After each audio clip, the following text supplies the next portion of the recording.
breasts make that noise. I was thinking, like, this whole body thing, I feel like it's gone back to the beginning of time.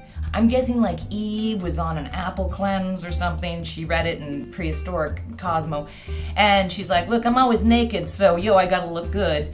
And of course then she forced Adam to go on the all apple cleanse, because that's what we do as chicks, right? Come on, husband's gotta be, I'm vegan now. Okay, everybody's an asshole.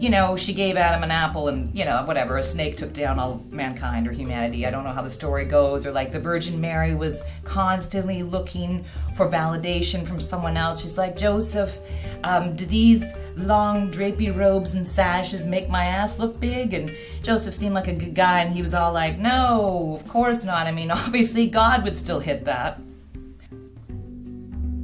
How do we know what a good body is at any given time? I mean, it depends on the culture, right? Like if you're a Spanish mamacita, then you're embracing your lady humps and you're very brrr, and oi, my curves and papi and oh. And if you're a French chick, then you're like really skinny all the time, no matter, because you're living on a diet of like alcohol, rage, and nicotine. So, French goes up, oh, I'm so skinny, do not go down on me, you get a paper cut. And I also think it depends on the time. Like at one point, it was only the bigger ladies that were getting painted, right? Like Ruben didn't, do you think any skinny bitches were like, yeah, you're not Rubenesque?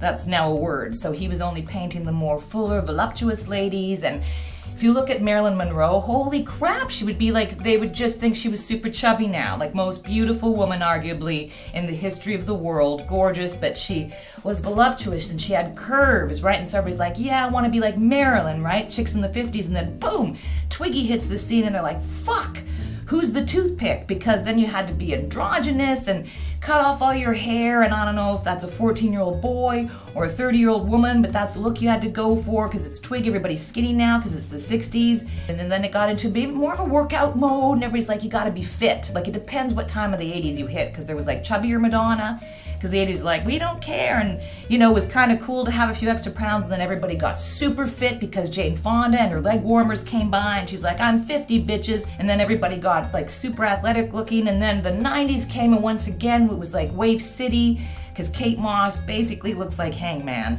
That's just a signal for me to change personalities. And then I don't like in the 2000s, you had to be, there's CrossFit and all this other stuff, right? And so then it was athletic again, and then boom, you think you're in a good zone, and it's like, no, the Kardashians and Nicki Minaj.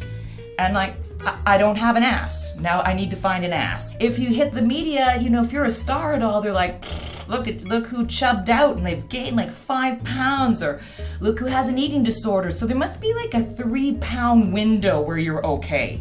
And that's it. Like I was the right weight, like back in 2008 for about 15 minutes. For this, that's, by the way, that's not a fart. That was my foot. Do you need me to make the noise again? See, I can try to. Okay, so what I'm saying is like these are just tuxedos that we rent for this life. Fuck, that's beautiful. I feel like I've helped like 47 women today.